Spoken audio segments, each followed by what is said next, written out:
고린도전서 14장 33절에서 40절입니다. 고린도전서 14장 33절에서 40절입니다.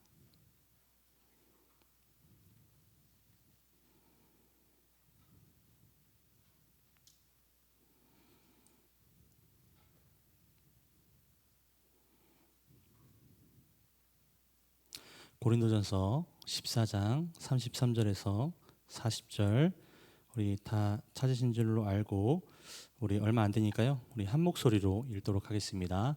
하나님은 무질서의 하나님이 아니시오 오직 화평의 하나님이시니라.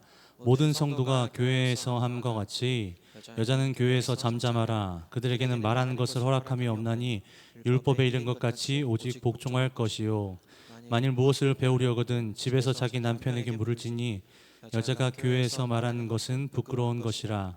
하나님의 말씀이 너희로부터 난 것이냐 또는 너희에게만 임한 것이냐.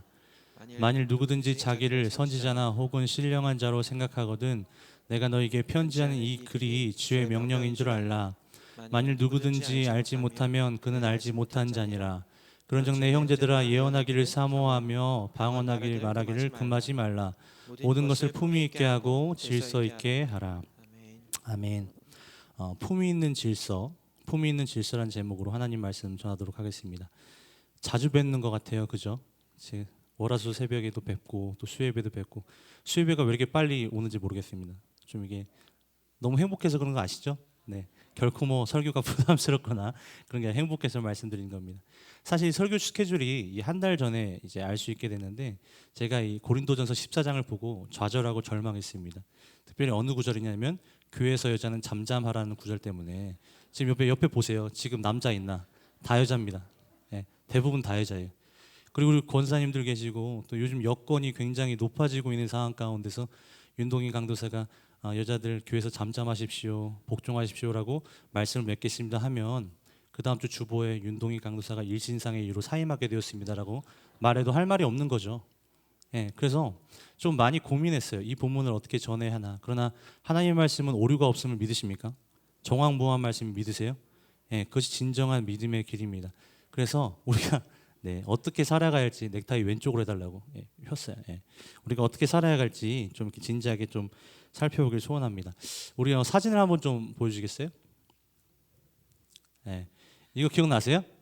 이 불과 10여 년 전에 두 분 토론이라고 이 남자 여자 막 이렇게 있었는데 그런 어떤 개그냐면 제가 기억에 남는 거는 여자가 바닷가에 가는 걸 어떻게 생각하세요? 사회적 개그입니다. 개그는 개그로 받아들이셔야 돼요.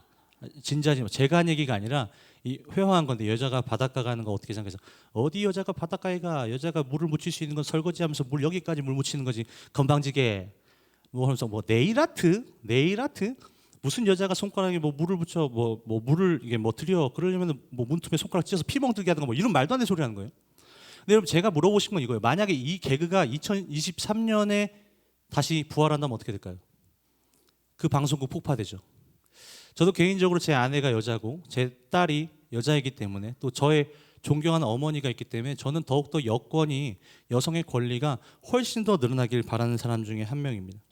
그럼에도 불구하고 제 안에 이런 꼰대 같은 마인드가 또 저희 아버지도 굉장히 가부장적인 마인드가 있어서 제가 한번 큰 실수를 한 적이 있는데 아이를 제가 처음 낳았지 않습니까? 그죠? 제가 처음 결혼했잖아요.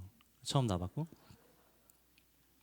산후조리원을 가는데 비용이요 제 월급보다 많은 거예요.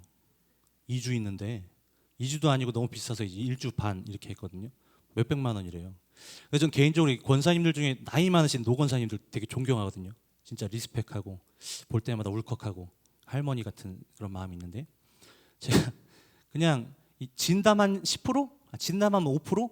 농담 95%로 야 우리 권사님 노 권사님 시절에는 그 애 낳고 바로 밤매러 갔는데 산후조리원이 웬 말이냐 그냥 집에서 있으면 안 되냐 이런 말 했다가 요단강 건널 뻔했습니다. 만약에 하나님의 보호하심과 예수님을 믿지 않는 여인에게 그런 말 했다면 저는 안양천에서 시신으로 발견됐겠죠. 그 정도로 여건이 굉장히 상승된 시대에서 여자여 잠잠하라란 말이 웬 말이란 말입니까? 그런 상황 속에서 저는 좀 궁금했어요. 이런 젠더 이슈가 굉장히 강한 상황 속에서 과연 여자가 잠잠하라는 말을 그냥 성경 그냥 구절 한 구절만 떼와가지고 이걸 가지고 과연 회개를 할 수 있는가? 여러분, 우리가 성경을 해석할 때 가장 중요한 것은 무엇이냐면 그 본문을 가지고 무조건 그 본문이 맞다라고 하는 것이 아니라 그 본문의 좌우 문맥과 그 본문이 기록되었을 상황과 문화를 판단하는 것이 제대로 해석할 수 있는 거거든요. 근데 그런 아무런 것도 없이 그냥 여자 잠잠하라, 이게 맞다, 진리다라고 얘기하는 건 사실 신천지에서 제일 잘하는 거죠. 그럼 그런 관점에서 과연 사도 바울은 여성을 혐오하고 남성 우월주의자였는가를 좀 조사해 보기 시작했는데 그건 아니라는 거예요. 우리 갈라디아서 3장 28절입니다. 갈라디아서 3장 28절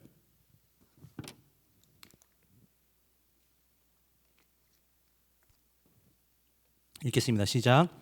너희는 유대인이나 헬라인이나 종이나 자유인이나 남자나 여자나 다 그리스도 예수 안에서 하나이니라. 여러분, 사도 바울의 이러한 고백 속에서 남자와 여자를 차별하는 것이 느껴지십니까? 아니죠. 남자와 여자는 그리스도 안에서 뭐예요? 하나다. 뭔가 계급이 나눠져 있다, 혹은 남자가 더 우월하다, 이런 거 없죠? 또 말씀 한번 찾아볼까요? 고린도전서 11장 5절입니다.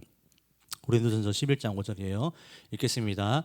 물은 여자로서 머리에 쓴 것을 벗고 기도나 예언을 하는 자는 그 머리를 욕되게 하는 것이니 이는 머리를 민 것과 다름이 없습니다. 말씀 좀 띄워주시고요. 자, 보세요. 기도나 예언을 하는 것을 방해하지 않았습니다. 심지어 대표 기도나 많은 사람들이 앞에서 기도하는 것을 사도 바울이 방해한 것이 아니라 머리에 쓴 것을 벗은 것에 대해서 뭐라고 한 것이지, 복장에 대해서 뭐라고 했지, 여성이 기도하거나 어떠한 예언을 하는 것에 있어서 제한한 건 없어요. 그런데 궁금한 건 왜 여성은 머리에 무엇을 써야 하는가? 여러 가지 학자들의 의견이 있지만 이 당시 고린도가 약간 좀 음란해 도시였잖아요. 그래서 음란한 여인들은 머리를 밀었답니다. 이 창기들은. 그러니까 쉽게 말해서 물은 여자로서 머리에 쓴 것을 벗은 것은 음란한 여자와 같다, 그렇기 때문에 써라라고 하는 건데, 사실 이것은 강제적인 조항이 아니에요. 이것을 쉽게 설명하면 사도 바울이 제사에 바쳐진 제물을, 그죠? 제사 음식, 여러분 먹을 수 있어요, 없어요? 있죠. 먹을 수 있죠. 내가 안 먹어야 된다라고 생각하는 건 뭐냐면 실제로 신이 있다라고 믿기 때문에 안 먹는 거잖아요. 근데 여러분, 조상신이 있습니까? 없죠. 하나님만 신이시죠. 아멘이시죠. 그러면 사도 바울이 뭐라고 얘기하냐면 제사에 바쳐진 제사 음식을 먹을 수 있어요. 그런데 제가 그 제사 음식을 먹음으로 말미암아서 믿음이 약한 사람이 저 사람 어떻게 제사 음식을 먹어라고 실족할 수 있는 1%의 확률이라도 있으면 안 먹는 것이 덕이라는 거죠.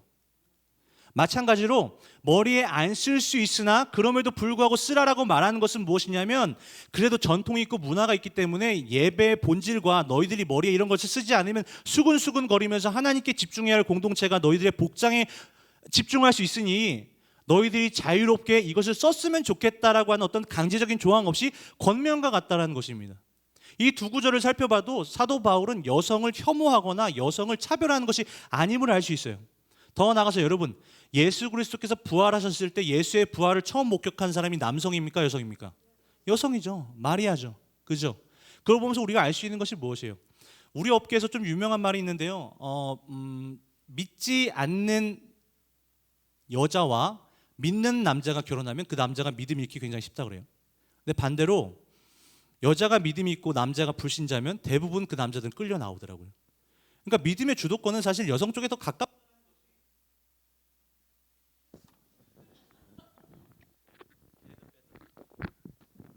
네, 감사합니다.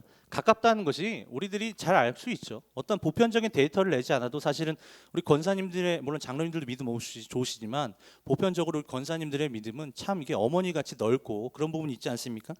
그런 관점에서 볼 때 사도 바울은 절대로 여성을 편애하거나 뭔가 평가절하한 것이 아니라는 것을 알 수 있습니다. 그렇다면 그럼에도 불구하고 사도 바울은 왜 구태여 잠잠하라고 이야기를 한 것인가? 그것을 알기 전에 우리가 복장에 대해서 이야기했던 것처럼 사도 바울이 복장에 대해서 그럼에도 불구하고 권면을 한 이유는 뭐예요? 공동체를 굉장히 중요시 여겼다는 거죠. 예배하는 공동체. 너희들이 복장, 이 머리에, 여성이 머리에 어떤 것을 안 쓸 수도 있지만 그럼에도 써달라고 부탁한 것은 그럼에도 불구하고 공동체가 하나님을 향하고 하나님께 집중하는 그 예배에 있어서 어떠한 방해를 받지 않게 하기 위해서, 즉 사도 바울은 굉장히 예배에 있어서 공동체를 중요시 여겼다라고 알 수 있습니다. 그리고 더 나아가서 우리가 이 잠잠하라, 여자들이여 잠잠하라는 말씀을 살펴보기 전에 14장 전체를 잠시 살펴보기를 소원하는데, 14장 맥락 속에서 사도 바울은 두 가지의 은사를 얘기해요. 몇 가지요? 두 가지. 첫 번째 뭡니까? 따라해볼까요? 방언. 두 번째 따라해봅니다. 예언. 그런데 사도 바울은 너무나 놀랍게도 방언은 웬만하면 하지 말라고 하고 이왕이면 예언을 하라고 얘기해요. 왜 그렇습니까? 제가 앞서 얘기했던 것처럼 사도 바울은 공동체를 중요시 여긴다 그랬죠. 여러분 보세요. 방언을 하면 내가 높아집니다. 그죠? 뭔가 특별한 것 같고. 근데 예언을 하면 그 계시의 말씀은 모든 사람이 들을 수 있잖아요. 방언을 하면 그 사람만 알아요. 심지어 그 사람이 모를 수도 있어요. 그런데 예언을 하고 계시의 말씀을 전달하는 은사가 있으면 모든 사람이 하나님의 말씀을 누릴 수 있지 않습니까? 그렇기 때문에 사도 바울은 공동체를 중요시 여긴다는 맥락 속에서 방언이 아니라 예언을 더 사모하라고 말씀하는 것입니다.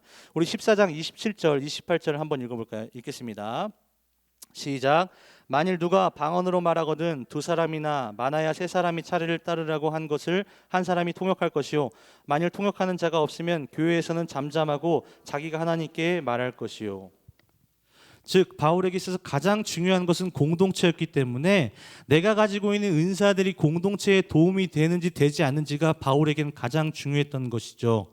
즉 사도 바울이 염려했던 건 무엇이냐면 방언을 통해서 자기 자신을 세우려고 하는 의도가 고린도전서 말씀에 있었다는 것입니다. 그렇기 때문에 예언을 중요시 여기고 예언을 계속해서 강조하고 권유하고 있다는 것이죠. 즉 아무도 이해할 수 없는 방언이 아니라 아무도 이해할 수 없는 방언이 하나님의 뜻을 선명하게 전달하는 계시보다 더 귀한 대접을 받아야 할 이유는 없기 때문에 사도 바울은 계속해서 방언보단 예언이라는 이야기를 한 것입니다. 다시 한번 말해서 모두가 알아듣지 못하는 말을 한다는 것 자체가 마치 내가 남들은 하지 못하는 방언을 해서 굉장히 뛰어난 사람인 것 같고 이것이 강점이라고 생각할 수 있으나 공동체적인 관점에서는 이 방언이 약점이 될 수 있는 거예요. 그잖아요. 그 사람만 알고 있으니까. 공동체는 알 수 없으니까. 다시 말해서 이 당시 고린도 교회에서 방언에 대한 집요한 관심이 공동체에 그리 큰 유익을 주지 않았기 때문에 사도 바울은 이렇게 이야기하는 것입니다. 계속해서 우리는 공동체에 대해서 살펴보고 있는 것이죠. 자, 그러면 그런 관점에서 볼 때 여성을 차별하지 않는 사도 바울의 입장에서 여자에게 교회에서 잠잠하라고 말한 것은 오늘날 21세기를 살아가고 있는 여기 계시는 보편적인 여성들에게 이야기하는 것이 절대로 아니라 그 당시 고린도 교회에서 교회 공동체와 예배를 방해하는 특정 여성들에게만 해당되는 것임을 우리는 유추할 수 있죠. 그러면서 볼 때 사도 바울이 구태여 은사와 관련된 부분에 있어서 여자에게 잠잠하라고 말했던 것은 분명 그 당시 여성들의 은사와 관련된 어떤 부분에 있어서 그 여성들이 은사를 오용함으로 질서를 깨뜨렸음을 우리는 알아갈 수 있습니다. 그러면 우리는 이런 질문을 해야 돼요. 왜 여성들은 은사와 관련된 문제를 그 당시 고린도 교회에서 일으켰느냐? 그 이야기를 하기 전에 제 이야기를 좀 했으면 좋겠는데 제가 최초로 해외로 간 게 필리핀이었거든요. 얼마나 설레던지요. 진짜 공항 가는 게 너무 설렜습니다. 근데 필리핀에 갔는데 여러분 선교를 가면 가장 중요한 게 무엇이냐면 마귀 타지 않게 해달라고 기도하잖아요. 그죠?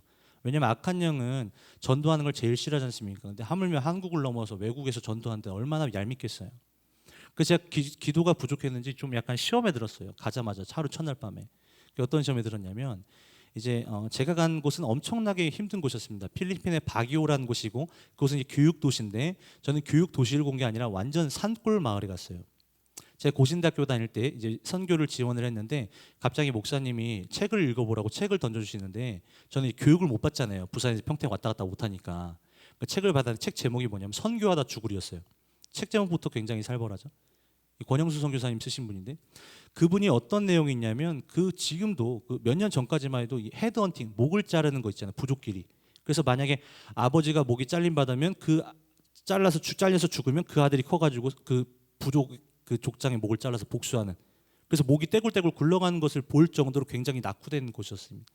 근데 내가 살다 뭐 이런 데가 다 있냐. 그래서 제가 감사기도 했거든요. 하나님 그럼에도 불구하고 이런 데 안 가게 하시면 감사합니다. 했더니 그런 데를 간다는 거예요. 정확히 거길 간다는 거예요. 그래서 큰일 났구나. 나의 선교 일정은 굉장히 힘들겠구나 했더니 너무 힘들더라고요. 근데 첫날 교회를 갔는데 제가 어떤 부분에서 시험 들었냐면 이 침대가 있고 바닥에 있는데 남녀 평등이잖아요. 여자는 침대에서 자고 남자는 바닥에서 자라는 거예요. 그때부터 이제 마귀가 저와 하나가 됐어요. 왜 남자는 바닥에서 자야 되지? 그러면서 제가 정치의 소질이 있다는 걸 느꼈어요. 뭘 만들었냐면 남성연대를 만들었습니다. 그래서 남자들 다 모여봐라 회의하자 해서 제가 찬양을 만들었어요. 그 좀 주옥 같은 찬양인데 좀 불러드리면 남잘 위한 이곳에 남성연대 모임 중에 잠잘 침대가 없어 바닥에서 예배를 하네. 그런데 여러분 이 한 가지 카테고리를 가지고 있으니까 남자들이 얼마나 연합이 잘 되는지 저는 군대 다시 간 줄 알았어요. 이 전우회가 기가 막혔거든요. 한 번은 이 필리핀 다리를 건너고 있는데 그 필리핀 다리 가운데서 이 워낙 낙후됐으니까 100km 이상이면 무너진다라는 거예요. 그런데 선교사님 분명히 나를 보냈어. 근데 여자애들이 자꾸 저한테 소리를 지르면서 막 욕까지는 안 했지만 눈으로 쌍욕을 하고 오지 말라고 막 이러는 거예요. 그럼 저는 어떻게 해야 돼요? 선교사님은 가라 그러고 자매들 무서워서 오지 말라고 그러고. 거기서부터 여성에 대한 분노가 굉장히 싹트기 시작했죠. 더 나아가서 왜 무거운 물건은 남자만 들어야 하는가라는 유치한 부분까지도 시험해들기 시작했어요. 죄송합니다. 시험해들기 시작했어요. 와, 사람이 시험들을 하니까요 진짜 유치한 것에 오만 가지 다 들더라고요. 그러면서 마지막은 언제 터졌냐, 이 필리핀에 가다 보면 일본에서 오래된 폐차를 이제 수입을 해서 타는데 지푼이라고 하거든요. 근데 지푼이 옥상에 그 차 뚜껑 위에 많은 사람이 타는데 사실 불법이에요. 경찰이 오면 선교사님들이 내려오세요 이렇게 하는데 그 위에 올라갔었을 때 그 필리핀 바기옥의 치코강이라고 있는데 그 강의 그 빛나는 그 절경을 잊을 수가 없어요. 근데 한 번은 여자들이 우리 남성연대에게 우리도 올라가야겠다 자기의 권리를 주장하더라고요. 그런데 한번 어떤 일이 있었냐면 이 강을 이제 건너고 나서 다행히 이제 육지가 있는데 그 필리핀에서 선교사님에게 위탁 교육을 받던 한 학생이, 울산에서 온 학생이 이제 졸다가 떨어지는 사고가 발생됩니다. 너무 감사한 건 만약에 절벽이었으면 그 친구는 이제 하나님과 함께 있겠지만 감사하게도 이제 그 푹신푹신한 진흙 바닥이었거든요. 그래서 살았어요. 살았는데 그 아래에서 한 여성이 한 말을 지금도 잊을 수가 없어요. 위험하다, 올라가지 말아야지, 괜히 올라간다 했구나. 그 순간 이제 마귀가 씌어있던 저는 어떤 마음을 갖게 됩니까? 뭐야, 남자는 침대에서도 못 자고 무거운 것도 다 들고 위험한 것도 남자가 다 있어야 돼? 한 순간 미치겠더라고요. 그럼에도 불구하고 하나님의 은혜로 제가 그걸 이겨내고 그러면서 이제 선교 갔을 때 정말 중요한 건 공동체라고 계속해서 강요하고 있는데, 여러분 저의 억울함과 이때 당시 여성의 억울함을 비교해드리기 위해서 말씀드린 건데, 여러분 이때 당시 여성은 어린아이, 노예, 여성은 죄송합니다만 사람 취급도 못 받았습니다. 숫자로 취급도 못 받았어요. 그런데 그런 여성 가운데서 예수 그리스도의 자유가 선포되니까 여성들이 절제해야 될 부분에서 절제하지 않고 더 나아가서 방언을 절제해야 되는 부분에서 절제하지 않는 거죠. 여러분 질서의 하나님이 왜 여기 등장합니까? 여러분 보십시오. 방언을 할 때 이 사람 방언하고 이 사람 방언하고 이 사람 방언하면 한 사람 말도 못 알아듣겠는데 세 사람이 동시에 방언하면 주변에 있는 사람들이 온전히 예배를 드릴 수 있겠습니까? 그래서 사도 바울은 질서를 얘기하면서 방언은 차례대로 하되 다만 통역하는 사람이 있어야 된다라고 질서를 정해주는 것입니다. 그런데 이 당시 여인들은 특별히 남자들이 받지 못했던 수많은 은사들을 더 받았던 것 같아요. 그래서 그 가운데 방언의 은사도 있었던 것 같고, 그러면서 어떤 목사님 해석하기를 이 여인들이 은사를 받았기 때문에 오히려 받지 못한 남성들을 무시하고 그로 인해서 예배 분란을 일으켰기 때문에 사도 바울은 잠잠하라고 이야기한 것입니다. 그런데 여러분 우리가 오해하면 안 되는 게, 여자들은 교회에서 잠잠하라는 게 아무런 말도 없이 하지 말고 그냥 기죽어 죽으란 말이 절대 아니라, 여자들은 교회에서 잠잠하라는 말이 사실은 우리가 아까 살펴본 말씀 고린도전서 14장 28절 한번 읽어볼까요? 고린도전서 14장 28절입니다. 읽겠습니다. 시작. 만일 통역하는 자가 없으면 교회에서는 잠잠하고 자기와 하나님께 말할 것이요. 여러분 여자들은 잠잠하라는 말과 여기에서 잠잠하라는 원어가 똑같아요. 쉽게 말해서 여자이기 때문에 잠잠하라가 아니라 여성들이 그 당시 방언의 은사를 가지고 질서 없이 했던 그 특정한 여성들이 방언의 질서 없이 했기 때문에 잠잠하라고 한 거지, 보편적인 여성에게 있어서 교회에서 잠잠하라고 한 것은 절대로 아니라는 것입니다. 그러면서 저는 굉장히 자유로운 마음과 시원한 마음으로 설교를 하고 있는 거죠. 그죠? 그러면서 볼 때 우리는 질서가 얼마나 중요하고 그 질서를 깨뜨린 여인들에게 사도 바울은 여인을 평가절하하는 것이 아니라 그 질서를 권장함으로써 절제를 계속해서 시키고 있다는 것을 우리는 알 수 있다는 것입니다. 여러분 하나 여쭤볼게요. 은사는 무엇입니까? 은사는 하나님의 선물이죠. 그죠? 그런데 이 여인들은 왜 자신의 은사를 가지고 남들을 무시했을까요? 하나님의 선물임을 망각했죠. 그죠? 여러분 은혜는 무엇입니까? 이해할 수 없는 거잖아요. 설명할 수 없는 거잖아요. 그런데 그 은사가 누군가에게 설명하려 하고 이해시키려 하는 순간 그 은사가 변질되는 거 아십니까? 좀 쉽게 설명해 볼까요? 여러분 방언 내가 노력한다고 해서 할 수 있어요? 뭐 어떤 신학교 교수처럼 랄랄라 해보세요. 샤샤샤샤 랄랄랄라 뭐 이렇게 할 수 있어요? 그 방언 아니죠. 방언은 주님께서 주셔야만 가능한 겁니다. 믿으십니까? 인간이 인위적으로 할 수 있는 게 아니에요. 그렇기 때문에 은사라는 것입니다. 사도 바울은 마지막에 보겠지만 방언을 무시하는 것이 아니라 방언을 절제함으로써 방언을 해도 된다라고 분명히 말씀해요. 그런데 그 방언이 내가 나의 어떤 행위로 받았다라고 인지하는 순간 그것이 나의 의가 되고 나의 어떤 잘남과 특출남이 상대방을 무시하는 순간 그것이 변질된다는 사실이죠. 다시 말해서 나가 분명히 받은 은사가 있어요. 분명히 남들에 비해서 잘하는 것이 있어요. 그런데 그것이 왜 생겼는가는 이해할 수 없는 영역으로 남겨두는 것이 맞지, 그것을 남들에게 이해시키려고 하는 순간 그 은사는 변질되고 하나님의 영광을 가린다는 것입니다. 제가 한 가지 예를 들어볼까요? 제가 매주 월요일마다 2주에 한 번씩 세미나를 다닙니다. 그 세미나가 뭔지는 말씀드리지 않을게요. 그런데 아무튼 세미나를 다니는데 강사가 누구였냐면 김기현이었어요. 정치인 김기현이 아니라 김기현 목사님이었는데, 근데 그 김기현 목사님이 글을 굉장히 잘 쓰고 책도 엄청 많이 내거든요. 근데 이제 어제 점심에 이제 교육자들이랑 이제 밥 먹고 한 5분 정도 이제 커피 사러 이제 오면서 김다니엘 목사님이랑 얘기를 하는데 김기현 목사님 강의가 어떻고 이렇게 좋고, 또 목회자는 글 쓰는 직업이다. 왜냐하면 목회자의 원고를 다 치면 소설가는 한 권 정도 1년에 쓰는데 목회자는 원고를 다 합치면 2-3권이 된대요. 그래서 글을 참 잘 써야 된다더라 하면서 이제 강의에 좋았던 점을 얘기하다가 제가 2014년도인가 13년도에 고신대학교 있을 때 그분이 교수로 왔었거든요. 글쓰기 교수로. 그래서 그분이 글쓰기 교수로 왔었다, 참 좋았다라고 이야기하는데 그 다음에 할 말을 너무 하고 싶어서 비전센터 가기 직전까지 목젖까지 차오르는 걸 참았습니다. 그게 뭔지 아세요? 그 교수님이 그랬어요. 글을 쓸 때는 글감이 중요하고, 글감이라 하면 어떠한 사물을 봤었을 때 그것을 특별하게 해석해내는 능력인데, 윤동이 너는 나보다도 글을 잘 쓴다, 딱 이렇게 얘기하시는 거예요. 그 제가 겸손한 척 해야 되잖아요. 그럼 신학생인데 교수님 아니에요 하니까 갑자기 정색하시면서 야 임마, 스승이 너보다 글 잘 쓴다면 그렇게 믿어, 너 글 잘 써, 딱 하는 순간 내가 글 잘 쓰는구나 이런 생각을 하게 됐거든요. 그래서 그때 저는 다니엘 목사님한테 자랑하고 싶었어요. 그 어제 왔던 강사가 사실은요, 저한테 고신대 다닐 때 자기보다 그 위대한 강사가 글 잘 쓴다고 했어요가 목젖까지 나오는 걸 참았어요. 구겨 넣었어요. 지금 방송실에 웃고 계실 것 같은데 구겨 넣었어요. 왜 그랬을까요? 하나님이 주신 은사를 변질시키지 않기 위해서. 내가 남들보다 글을 잘 쓴다 하면 그것이 하나님께서 주신 것인데 이해할 수 없이 그냥 감사함으로 받으면 되는데, 내가 다니엘 목사님 옆에서 내가 이러이러한 은사가 있습니다, 난 이런 특출한 능력이 있습니다라고 설명하려고 하는 순간 이해될 수 없는 은사의 영역을 벗어나고 변질되는 것이니까. 여러분, 저만 그래요? 여러분들 마음 가운데 그런 거 없습니까? 남들이 가지고 있는 어떤 특출난 것이 있는데 그것이 은연중에 자꾸만 인정받고 싶어하고 그것이 인정되지 않으면 자꾸 불끈불끈 막 서운한 마음이 솟아나지 않으십니까?